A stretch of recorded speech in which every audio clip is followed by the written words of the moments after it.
Good morning, dear students. You are most welcome in online class of IMREE Installation, Maintenance and Repair of Electrical Equipment. पिछली class में मैंने पढ़ाया था tools and accessories. उसके कुछ tools और instrument बाकी रह गए थे। कुछ और भी इंस्ट्रूमेंट्स को मैं एक्सप्लेन कर देता हूँ। तो उपकरण, औजार, उपकरण और यंत्र, ये जो है tools, accessories and instruments required for installation, maintenance and repair work, किन किन सामानों का इंस्टॉलेशन, मेंटेनेंस और रिपेयर में यूज़ किया जाता है। ये बहुत ही अच्छी ब्रांच है। ये जब इंजीनियर बन जाओगे तो इंस्टॉलेशन एंड मेंटेनेंस इंजीनियर की वैकेंसी आती है, ठीक है। और कंस्ट्रक्शन इंजीनियरिंग एक अलग डिपार्टमेंट हो जाता है। तो सबसे अच्छी जॉब, रिलीफ जॉब मानी जाती है इंस्टॉलेशन एंड मेंटेनेंस इंजीनियर की, ठीक है। तो चलो अब नेक्स्ट चीज़ हम देखते हैं। आप लोग हेडिंग लिखिए, डिजिटल मल्टीमीटर। डिजिटल मल्टीमीटर लिखिए, उसका डायग्राम बनाइए। उसका डायग्राम बनाइए, आप लोग स्क्रीन पर देखिए। ये मल्टीमीटर आप लोग घर पे ख़रीद लीजिए और कुछ काम इससे करते रहिए, तभी इसका यूज़ कर पाएंगे। बहुत ही काम की चीज़ है इलेक्ट्रिकल इंजीनियर के लिए, इलेक्ट्रीशियन के लिए।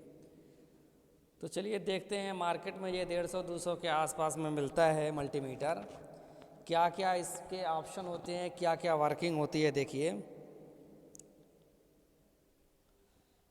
यहाँ पर है एसी वोल्टेज। एसी वोल्टेज देख रहे हैं ना, ये वी सिंबल बना हुआ है, ऐसे वी बना हुआ है और एसी का सिंबल ऐसे बना हुआ है। यानी एसी के वोल्टेज को नापने के लिए हम क्या करेंगे, ये जो हमारी ये मूव एबल जो हमारा थ्रॉटल है, इसको हम, ये अभी ऑफ पोजीशन पे है ना, ये अभी ऑफ पोजीशन पे है, ठीक है। इसको हम लोग क्या करेंगे, इस पर मूव करेंगे 750 पे और 200 पे, अलग अलग पे, ठीक है, जिस पे हमें मेज़र करना होगा। अगर 200 से एबव वोल्टेज मेज़र करना है तो 750 पे नाप ये करना पड़ेगा।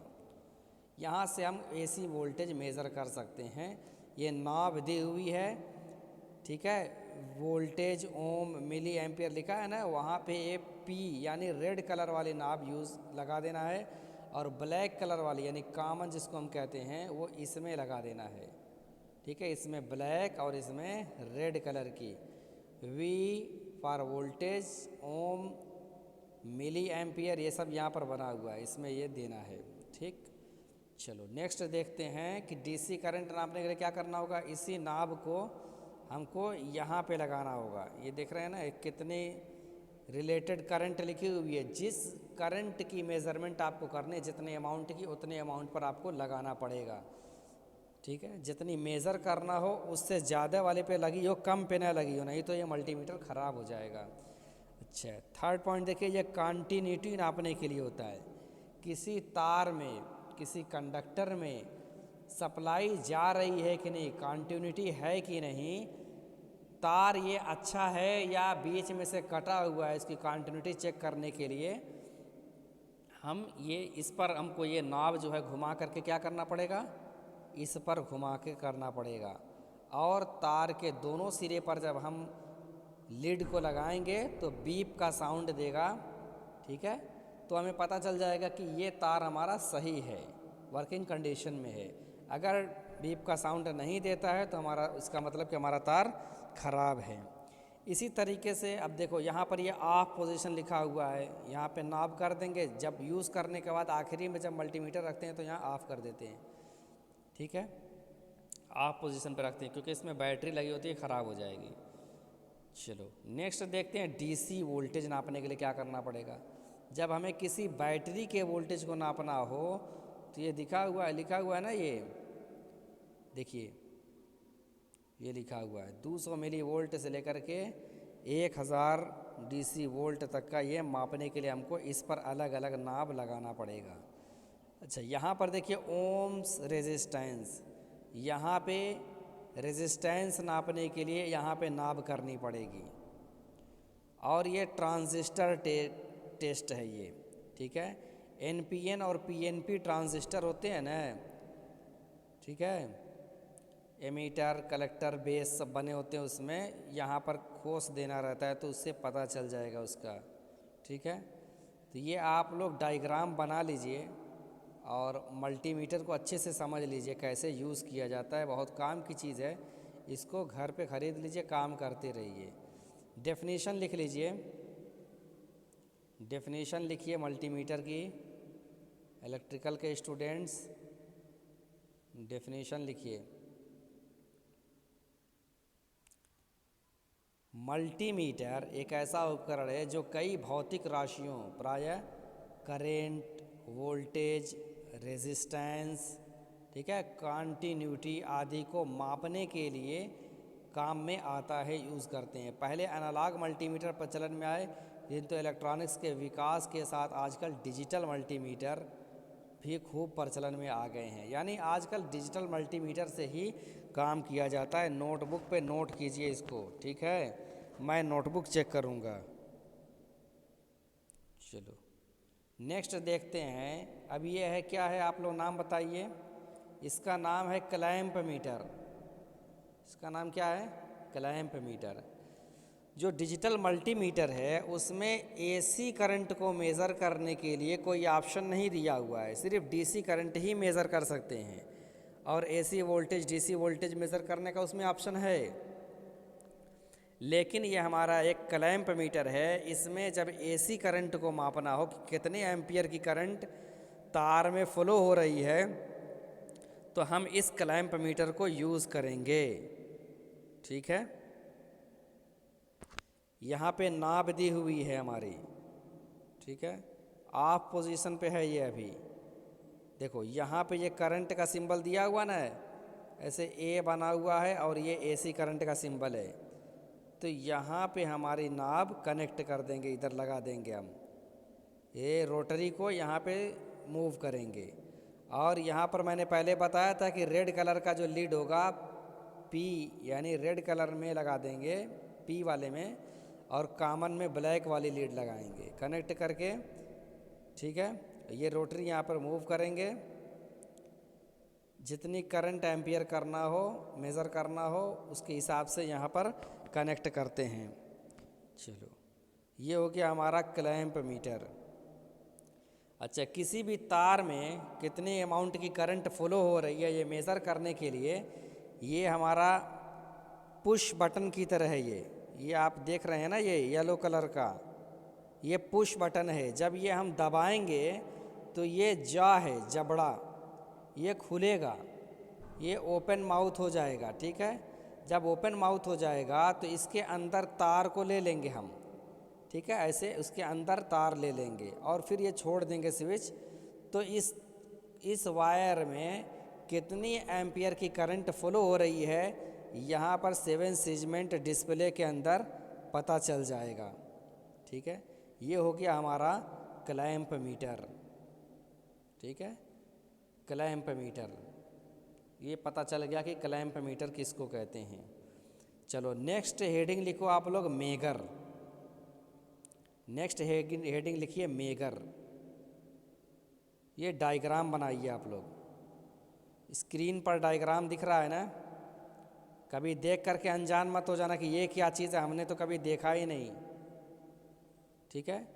ये है हमारा मेगर, इस पे मेगा ओम लिखा हुआ दिख रहा है ना, मेगा ओम यानी बहुत ज़्यादा, 10⁻⁶ मेगा ओम को, ज़्यादा हैवी रेजिस्टेंस को ये मेज़र करने के लिए यूज़ किया जाता है इस मेगा ओम मीटर का। ये मैनुअल है, ठीक है, इसमें दोनों वायर कनेक्ट करके इसमें एक हैंडल होता है, उसको घुमाना पड़ता है, ठीक है। ये डिजिटल मेगा मीटर है। ये जो है मेगर लिखा हुआ है ना, मेगा ओम को मेज़र करेगा। रेजिस्टेंस को मापना इलेक्ट्रिकल इंजीनियर के लिए बहुत ज़रूरी है जानना, बार बार यूज़ करना पड़ेगा, जानना पड़ेगा, काम करना पड़ता है फील्ड में, ठीक है। ये डिजिटल हमारा मेगर मीटर है, दिख रहा है ना, इस पर डिजिट लिखी हुई है, इस पर डिजिट देखिए यहाँ से लिखी हुई है, किलो ओम, ठीक है, मेगा ओम। ये टेस्ट की पुश बटन होती है, यहाँ पर टेस्ट लिखा हुआ है ना, पुश बटन होती है। चलो इसके बारे में लिखो। मेगर देख लिया ना, मैनुअल और डिजिटल दोनों देख लिया। अब मेगर के बारे में लिखो कि मेगर क्या है। लिखो, मेगर एक ऐसा इलेक्ट्रिकल यंत्र है जिसका इस्तेमाल करके हाई रेजिस्टेंस को माप सकते हैं। What is the use of megger, क्या बताओगे? इंटरव्यू के लिए जब जाओगे बाबू तो एक एक चीज़ पूछा जाएगा, बता दे रहा हूँ। पढ़ाई करो नहीं तो परेशान हो जाओगे। व्हाट इज़ मेगर, मेगर क्या है, किस लिए यूज़ करते हैं? हाई रेजिस्टेंस को मापने के लिए। Megger is used to measure the high resistance. इसे मेगा ओम मीटर भी कहते हैं, क्योंकि हमारा जो ओम मीटर था वो हैवी रेजिस्टेंस को मेज़र नहीं कर पाता है, इसलिए हम मेगा ओम मीटर या मेगर को यूज़ करते हैं हैवी अमाउंट ऑफ रेजिस्टेंस को मेज़र करने के लिए। मेगर को 50 मेगा ओम से अधिक के रेजिस्टेंस को मापने के लिए इस्तेमाल किया जाता है। मेगर को 50 मेगा ओम से अधिक के रेजिस्टेंस को मापने के लिए इस्तेमाल किया जाता है। ठीक है, इस यंत्र का इस्तेमाल जिसमें बहुत ज़्यादा रेजिस्टेंस होता है, जैसे कि नॉर्मल केबल में या अंडरग्राउंड केबल में, क्योंकि इसमें ज़्यादा इंसुलेशन रेजिस्टेंस की ज़रूरत होती है। ठीक है, साथ ही साथ मोटर वाइंडिंग में और ट्रांसफार्मर के वाइंडिंग का इंसुलेशन रेजिस्टेंस मापने के लिए इस्तेमाल होता है। कहाँ कहाँ? मोटर वाइंडिंग में और ट्रांसफार्मर के वाइंडिंग का इंसुलेशन रेजिस्टेंस। क्या क्या चीज़ में? ट्रांसफार्मर के वाइंडिंग का जो इंसुलेशन रेजिस्टेंस होता है, जो इंसुलेशन किया जाता है ट्रांसफार्मर में, उस इंसुलेशन रेजिस्टेंस को मेज़र करने के लिए और मोटर की वाइंडिंग में इंसुलेशन रेजिस्टेंस मेज़र करने के लिए, अंडरग्राउंड केबल के लिए, नॉर्मल केबल यानी ओवरहेड केबल जो रहता है बाहर निकला हुआ, इन सब को मेज़र करने के लिए मेगर का यूज़ किया जाता है। एप्लीकेशंस ऑफ मेगर लिखिए, कॉपी पे नोट डाउन करो, कॉपी चेक करूँगा मैं।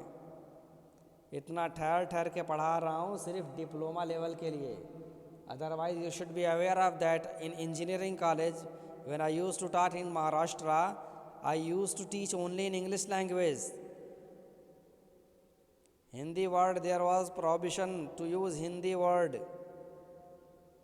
इतना समझा समझा के प्यार से हिंदी में पढ़ा रहा हूँ, अच्छे से लिखो बाबू, समझ लो, परेशान हो जाओगे। लिखो, एप्लीकेशन ऑफ मेगर, मेगर के उपयोग। क्या क्या उपयोग है मेगर के, कौन बताएगा? मेगर का उपयोग क्या है? कॉन्टिन्यूटी टेस्टर में। ठीक है, अगर हमारे पास डिजिटल मल्टीमीटर न हो तो हम कॉन्टिन्यूटी भी चेक कर सकते हैं मेगर से। इंसुलेशन टेस्टिंग के लिए इसका इस्तेमाल किया जाता है, इंसुलेशन टेस्टिंग के लिए। ठीक है, मेगर का यूज़ किया जाता है। ग्राउंड एंड अर्थ टेस्टिंग के लिए इसका इस्तेमाल होता है। ग्राउंड अर्थ रेजिस्टेंस मापने के लिए एक और यंत्र आता है, लेकिन ग्राउंड और अर्थ टेस्टिंग के लिए भी इसका इस्तेमाल किया जाता है मेगर का। ठीक है, नेक्स्ट, ट्रांसफार्मर में, मोटर की वाइंडिंग में, केबल इंसुलेशन टेस्टिंग के लिए मेगर का इस्तेमाल किया जाता है, केबल इंसुलेशन टेस्टिंग के लिए। और अब तो आजकल ज़्यादातर अंडरग्राउंड केबल बिछाई जा रही हैं, उसमें भी इंसुलेशन रेजिस्टेंस टेस्ट करके बिछाया जाता है। रेलवेज़ में इस्तेमाल किया जाता है, पावर जनरेशन में इस्तेमाल किया जाता है। ठीक है, एप्लीकेशंस याद कर लीजिए आप लोग, 6 एप्लीकेशन है। क्या क्या है? मेगर का यूज़ कहाँ किया जाता है? कॉन्टिन्यूटी टेस्ट करने में, इंसुलेशन टेस्टिंग में। ठीक है, 300-500 स्क्वायर mm की मोटी मोटी केबल होती है। डियर स्टूडेंट्स, फील्ड में जब काम करोगे तब देखोगे। तो ग्राउंड और अर्थ टेस्टिंग के लिए, ग्राउंड और अर्थ टेस्टिंग के लिए, ठीक है, ग्राउंड और अर्थ टेस्टिंग के लिए। उसके बाद ट्रांसफार्मर में याद करो, ट्रांसफार्मर की वाइंडिंग इंसुलेशन मेज़र करने के लिए, इंसुलेशन रेजिस्टेंस मेज़र करने के लिए। मोटर वाइंडिंग का इंसुलेशन रेजिस्टेंस मेजर करने के लिए केबल का और अंडरग्राउंड केबल का रेलवेज़ में यूज़ किया जाता है। रेलवेज़ में भी इलेक्ट्रिकल वर्क के लिए ही यूज़ किया जाता है, पावर जनरेशन में इस्तेमाल किया जाता है। चलो हो गया, ये मेगर हो गया। नेक्स्ट टॉपिक देखो, अर्थ रेजिस्टेंस लिखो। अर्थ टेस्टर, अर्थ टेस्टिंग किट बोलते हैं। ये डायग्राम देख लीजिए आप लोग। अर्थ टेस्टिंग किट, अर्थ टेस्टिंग किट स्क्रीनशॉट रोक करके देख लीजिए कि इस पर क्या क्या बना हुआ है। ठीक है, ये चार्जिंग की फ्लिकरिंग करने वाली ये एलईडी लगी है, चार्जिंग बताएगी। टेस्ट, ये पुश करना होता है, हमें पुश बटन है। ये नॉब है P1 P2 E1 P1 P2 E1 E2, इस तरीके से ये नॉब होती है। देखो लिखा है ना, ये E1 लिखा है, यहाँ पर एक वायर लगेगा। ये P1 और P2 दो वायर फेस के लगेंगे, इसमें दो तार लगेंगे, इसमें E2 लगेगा, यानी कुल 4 तार कनेक्ट होंगे। ये स्क्रू होता है, ये खोल करके वायर को इंसुलेशन हटा करके यहाँ पे कनेक्ट कर दिया जाता है, फिर इसको कस दिया जाता है। ठीक है ना, और इसमें लोहे की राड होती है, उसको सर्टेन डिस्टेंस का पैमाना होता है, उतने डिस्टेंस पे उसको कनेक्ट करके गाड़ के हम लोग चेक करते हैं। हेडिंग लिखो, अर्थ टेस्टर, अर्थ टेस्टर।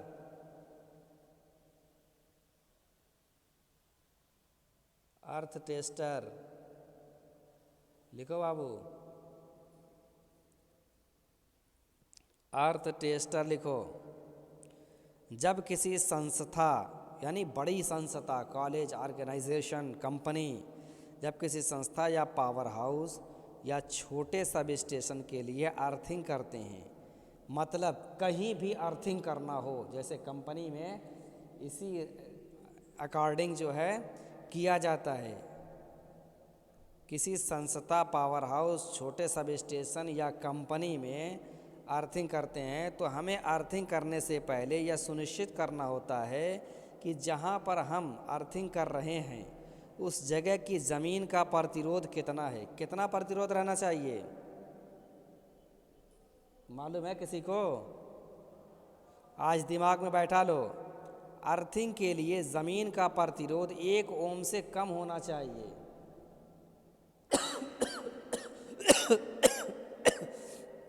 अर्थिंग के लिए ज़मीन का प्रतिरोध 1 ओम से कम होना चाहिए। इस मानक प्रतिरोध का पता लगाने के लिए हम अर्थ टेस्टर किट का यूज़ करते हैं। ठीक है, ये डायग्राम बना लो बाबू, डायग्राम बना लो। ये देख रहे हो ना, ये नाप बनी हुई है, ये नाप बनी हुई है। C1 P1 P2 C2 लिखा है ना, ये हमारा E1 है, E1। इधर ये हमारा E2 रहेगा। ये P1 P2 ये बीच की नाप है, देख रहे हो ना, तार को लेकर जाया गया है। ये तार निकलेंगे यहाँ से, ये देख रहे हो ना, हर एक अलग अलग कलर का तार ले लो, या किसी भी एक ही कलर का रहेगा तब भी हो जाएगा। ठीक है, ये देखो, ये ज़मीन के अंदर गड़े हुए हैं। ये है हमारा अर्थ। ठीक है, ये हमारा अर्थ है। 45 से 70 मीटर, 45 से 70 मीटर की डिस्टेंस रखना है इस इलेक्ट्रोड रॉड में, और इस रॉड में 45 से 70 मीटर की डिस्टेंस रखना है, ज़मीन में गाड़ करके अर्थ टेस्ट करना है। ठीक है, डायग्राम बना लो नोटबुक में। यहाँ पे देखो, ये एक हैंडल होता है, ये हैंडल होता है घुमाने वाला। चलो चलो, नेक्स्ट टॉपिक लिखो, ड्रिल मशीन। ड्रिल मशीन, जल्दी जल्दी लिखो। ड्रिल मशीन का डायग्राम देख लो।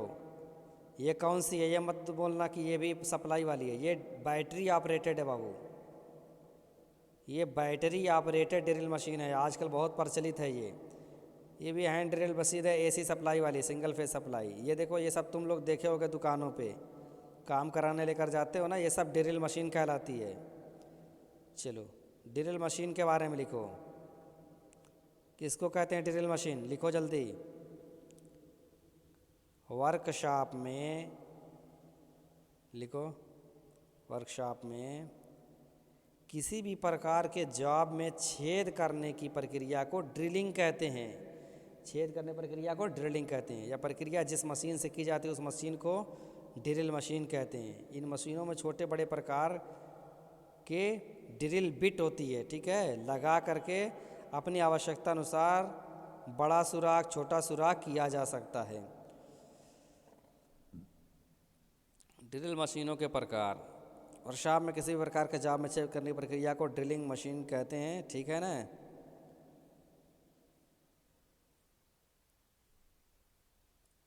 ये लिख लो नोटबुक पे बाबू, ये नोटबुक पे कंप्लीट करो लिख करके, ठीक है। I think you are satisfied from this class. If you are satisfied please comment about the videos whether it is good method of teaching or not.